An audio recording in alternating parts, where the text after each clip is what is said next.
Vamos dar continuidade com a presença de um de nossos mais reconhecidos colaboradores da comunidade Security Leaders. Ele vai falar sobre resiliência cibernética para sistemas de controle industrial. Vamos receber o Executivo Global de Segurança da Informação e DPO da Gerdau, Vitor Sena.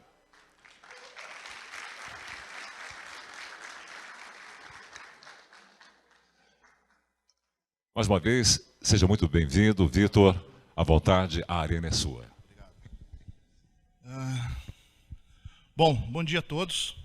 Obrigado mais uma vez aí a Security Leaders. Graças, Sérgio, pelo convite. Vou falar para vocês hoje de um tema que talvez não seja muito comum nas dinâmicas ou nas apresentações de segurança da informação, mas um tema extremamente relevante, tá? E a gente vai explicar um pouquinho por que esse tema está cada dia mais relevante no contexto do mercado em geral, tá? Bom, só me reapresentando, né, o Ângelo já fez uma primeira apresentação. Eu sou Vitor Sena, sou CISO Global da Gerdau. Gerdau é uma multinacional brasileira, líder no mercado na produção de aço, uma das maiores empresas produtoras de aço das Américas, né, líder global em vários segmentos desse tipo de indústria, tá? Um pouquinho, ver se eu me acerto aqui com o controle. Para a gente só fazer um contexto aqui do tema de segurança ou resiliência cibernética para ambiente de controle industrial, falar um pouquinho da Revolução Industrial, tá? Para quem gosta de história, como eu, né, vai conectar que a Revolução Industrial ela mudou a humanidade, mudou a forma como vivemos hoje, tá? De uma proporção tão grande quanto, por exemplo, a invenção da roda, fogo, descoberta do fogo, né, a eletricidade, né? A partir da primeira Revolução Industrial, que foi ali no começo do século XVIII, a gente começou a complementar o processo produtivo, né, o processo industrial de fato, e trazer mais velocidade para esse processo, mais escala, né? E, por exemplo, o primeiro fator ali mais determinante nessa revolução foi a inclusão de máquinas a vapor, né, que logo, um pouquinho depois, deu origem à criação da locomotiva, né, também ligada ali a transporte de cargas, transporte de mercadorias e materiais, né. Na sequência, a segunda revolução, o advento da eletricidade, né, começamos a portar aí sistemas elétricos para controle de máquinas. Depois, mais recente, que é o que a gente tem mais conhecido e mais comum no processo industrial, o uso da computação, né? Começamos a ter computadores controlando máquinas, né?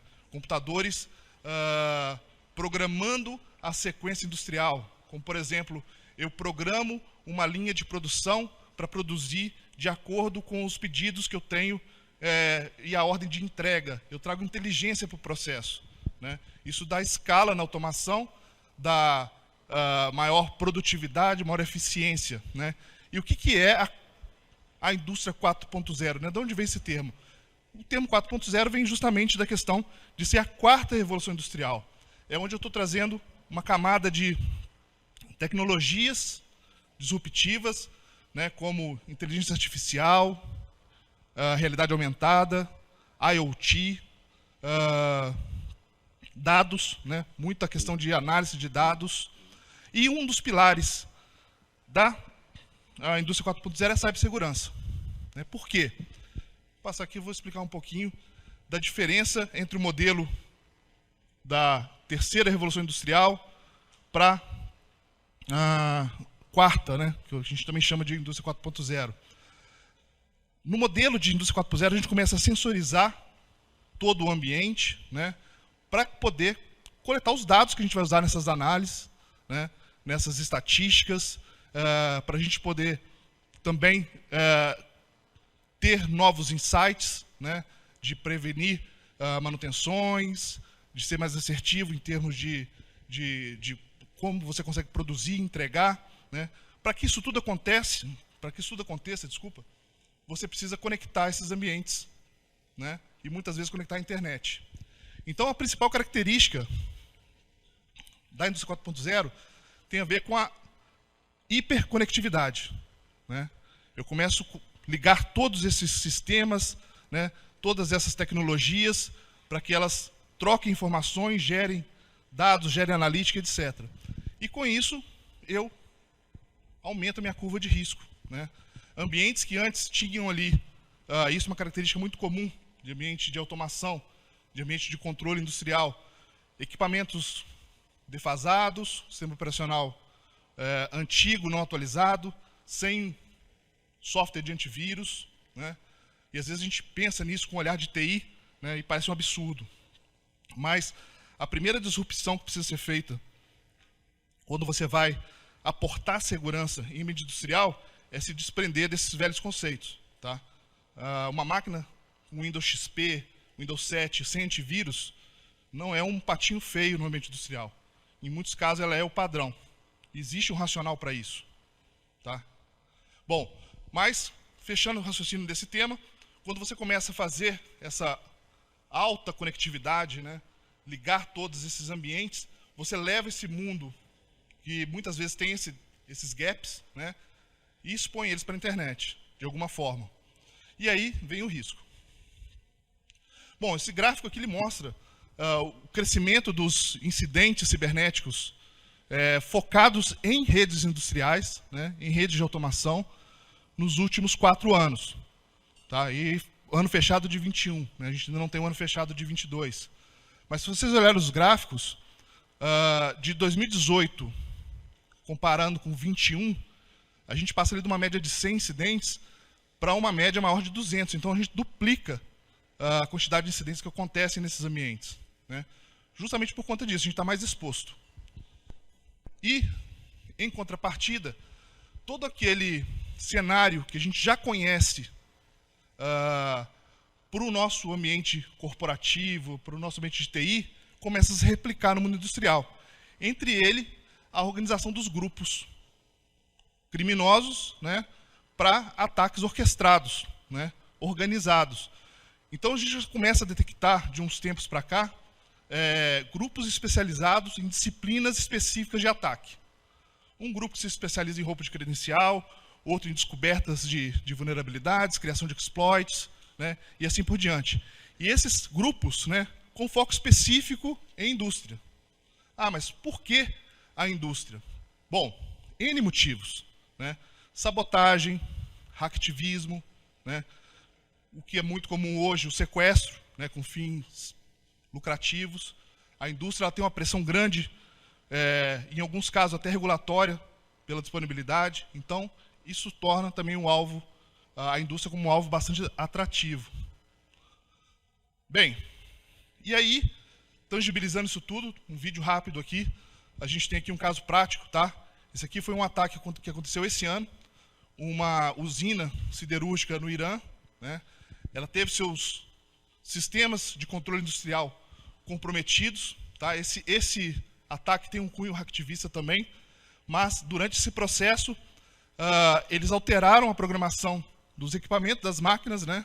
E aquilo lá que a gente vê no meio, para quem é de siderurgia sabe, é um forno-panela, deve ter ali algumas centenas de toneladas de aço derretido, né? E ele consegue, com esse comprometimento, tirar esse equipamento de curso, né?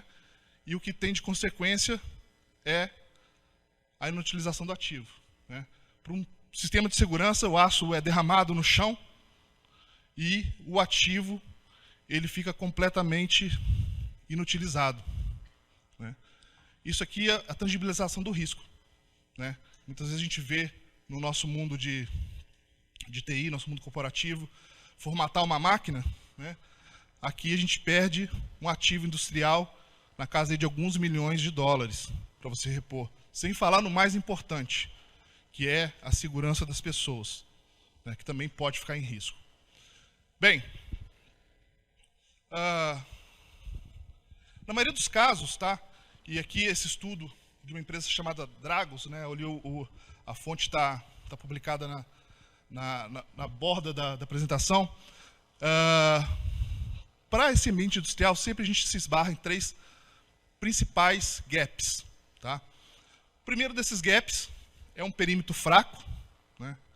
A rede industrial ela tem uma abordagem diferente, ela precisa ser tratada diferente. E muitas vezes, em empresas que não têm muita maturidade nesse tratamento, essa rede se mistura com a rede de TI, né? O que traz todas as ameaças que talvez em TI não sejam críticas, né? Para um ambiente onde você tem sistemas legados, protocolos antigos, pode ser catastrófico, né? Então, o primeiro item é essa questão do perímetro fraco, né? Muitos desses ataques, os adversários conseguiram acesso através da internet muito facilmente ao ambiente industrial. Segundo, falta de um inventário, né? As pessoas saber o que tem dentro da própria rede, né? Ou seja, informações incorretas, né? Falta de controle da questão dos ativos, né? E, por fim, baixa visibilidade, né? Não existe um sistema que monitore comportamento anômalo, né? Gaps de falta de patch, temos nesse sentido, e até mesmo se está acontecendo alguma ação estranha dentro da rede, né? E aí você começa a derivar assim, por que eu vou fazer com isso? Tá? Bom, eu vou refrasear o que alguns colegas falaram aqui um pouco mais cedo no painel. O mais importante é o básico bem feito, né? Você tentar ir por uma solução world class, né, saindo do zero, é a fórmula do fracasso, né? Ninguém vai de 0 a 100 num cenário desse, igual propaganda de carro novo, tá? Aqui tem uma sugestão de arquitetura, né, onde você endereça aqueles 3 grandes pontos de vulnerabilidade. Essa é uma sugestão que a gente desenvolveu na HDA, mas a gente não inventou isso, tá? Existem normas técnicas para o ambiente industrial que a gente se usa de base para isso, tá? ISA 99, ISA 62443. Quais são os problemas dessas normas? E aí algumas pessoas ficam bem bravas comigo quando eu falo isso. Elas são impossíveis de implementar, na minha visão, tá? Ela vai muito profundo, né? Ela vai muito na restrição, né? Você faz controles de movimentação lateral, várias camadas de controle de acesso. Para quem está do zero, é bastante complicado, tá? Então, procure fazer algo simples, tá? Aqui a gente tem essa pirâmide aqui. Para quem é de TI, conhece ali alguns modelos de explicar protocolos, né? A pirâmide industrial explica mais ou menos como funciona o ambiente industrial, né? Então, ela tem ali na base os sensores, né? Depois, no segundo layer, os PLCs, que são os computadores que controlam as máquinas, né? Depois, uma camada de supervisórios.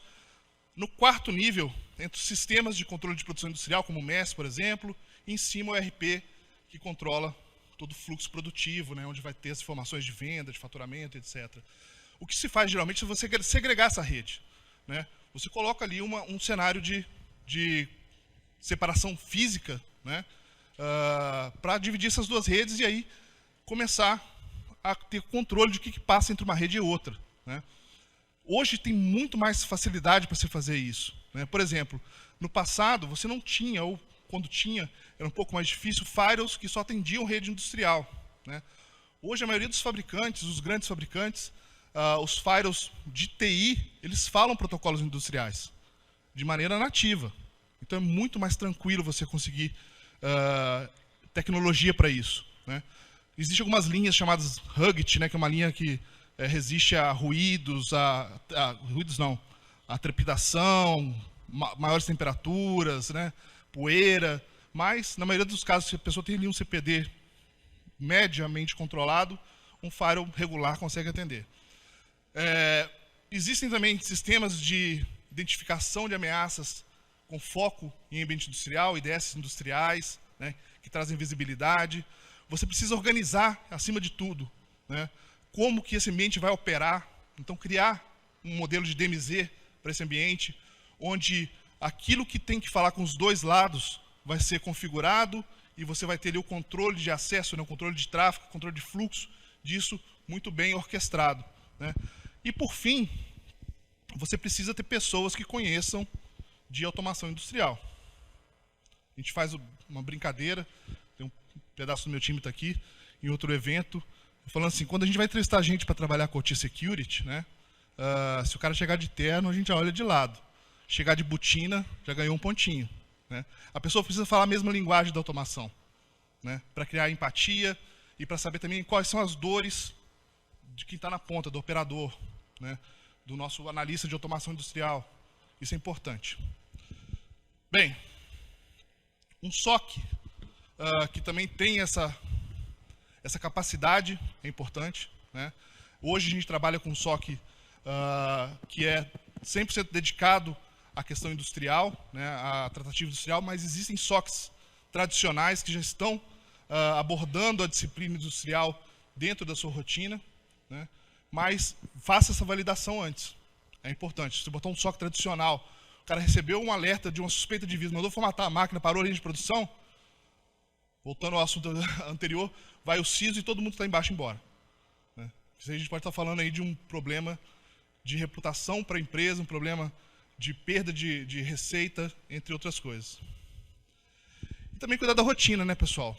A arquitetura é importante, mas a rotina é o que vai dar ali a tranquilidade do dia a dia para que o ambiente opere e você possa ter o controle do que está sendo feito, né, do que está sendo protegido. Em primeiro lugar, tem que ter políticas e diretrizes específicas para esse ambiente. Né?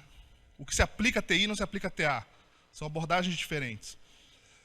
Definição de papel e responsabilidade. Geralmente é o cara da TA que vai aplicar o patch na máquina, ele que vai corrigir o antivírus se der alguma falha, ele que vai atuar se tiver alguma suspeita de algum comprometimento. Então isso precisa estar bem estabelecido. Não pode ser na hora que acontece. E a definição da arquitetura de referência que é aquilo que a gente já falou. Você tem um modelo de arquitetura onde tudo que comece novo, né, comece certo, comece correto. Tá? E a gestão dos principais itens de operação, que, mais uma vez, não é igual fazer para a TI. Né? Quando a gente fala de gestão de ativos, que a gente está falando ali do inventário, né, segurança física do ambiente, quem pode acessar o quê, uso de dados, vou bloquear pendrive. Mais uma vez, pode ser que a sua linha industrial seja dependente do uso de pendrive. Tem muitas empresas que usam um HD externo ali para calibrar o equipamento. Né? Aquele software só está naquele HD. Só funciona daquela forma. Então você não pode dar esse tipo de abordagem. Backup é essencial. Né? Controle dos usuários. Né? Eu vou botar ele no AD corporativo, vai ter um AD próprio, vai ser tudo standalone. Como é que vai ser esse controle de acesso? E a segurança dos dispositivos. Né? Qual software eu vou colocar? Muitas vezes o software que você usa para TI não vai servir para o seu ambiente de TA. Você precisa ter alguma coisa mais adaptada. E hoje existe solução para isso. Para tudo tem solução hoje. Né? Exceto para a morte, que aí tem na madeira aqui. Mas o resto a gente consegue contornar. Né? E procurar não ser mais real do que o rei. Né? Vamos fazer o básico, fazer o café com leite, fazer continuamente, né? Que aí tudo vai dar certo. Pessoal, sobre resultados, tá? Para cada planta que você usa uma abordagem semelhante a essa que a gente está falando, você começa a ver resultados imediatos. Muitas vezes as pessoas, por não conhecerem o tema, convivem com os problemas. Né? Máquinas que simplesmente param de funcionar, redes extremamente lentas, aí investem em novos switches, novos equipamentos, você coloca um ambiente de visibilidade, segregação de rede, e você vai começar a ver vírus trafegando na rede. Né? A questão do acesso remoto, que eu não comentei, que é um dos pilares também muito críticos para a questão da industrial. Você vai começar a ver fornecedor que deveria fazer acesso num horário, acessando em outro horário para fazer cheque ou inventário do que ele tem lá no seu ambiente para te vender mais coisas, etc. Né? Você vai começar a pegar, inclusive, processos que acontecem que estão mal configurados. Né? E isso já vai trazer um resultado imediato. O outro resultado imediato é na sua avaliação de risco. Né? Uma indústria depende do seu processo industrial. Se ele parar, o coração da empresa para. Né? Isso é muito importante para qualquer evaluation de qualquer empresa. Né? Isso vai sair no seu reporte, quando você está subordinado a algum órgão como a SEC, como a CVM, né? Você tem que pelo menos dizer se você faz ou não faz nada nesse sentido, porque isso está relacionado com a continuidade da sua empresa. Tá? Então, não se pode tangibilizar, cada caso vai ser um caso, né? Naquele caso da indústria que eu mostrei para vocês do Irã, poderia ter sido evitado. A gente nunca pode falar que a gente está 100% protegido, né? O incidente cibernético pode acontecer com qualquer pessoa, mas a gente tem que sempre procurar levantar a régua, né? Tornar mais difícil. Aquela história, né? Eu não tenho que correr mais que o leão, tem que correr mais que o cara que está na minha frente, né? Depois ele se vira para fugir do leão. Tá bom? Pessoal, obrigado pelo tempo. A ideia da apresentação é uma apresentação mais sucinta, mais rápida. Vou ficar aqui no evento depois da apresentação, à disposição de vocês. Graça, tem uma pergunta aqui?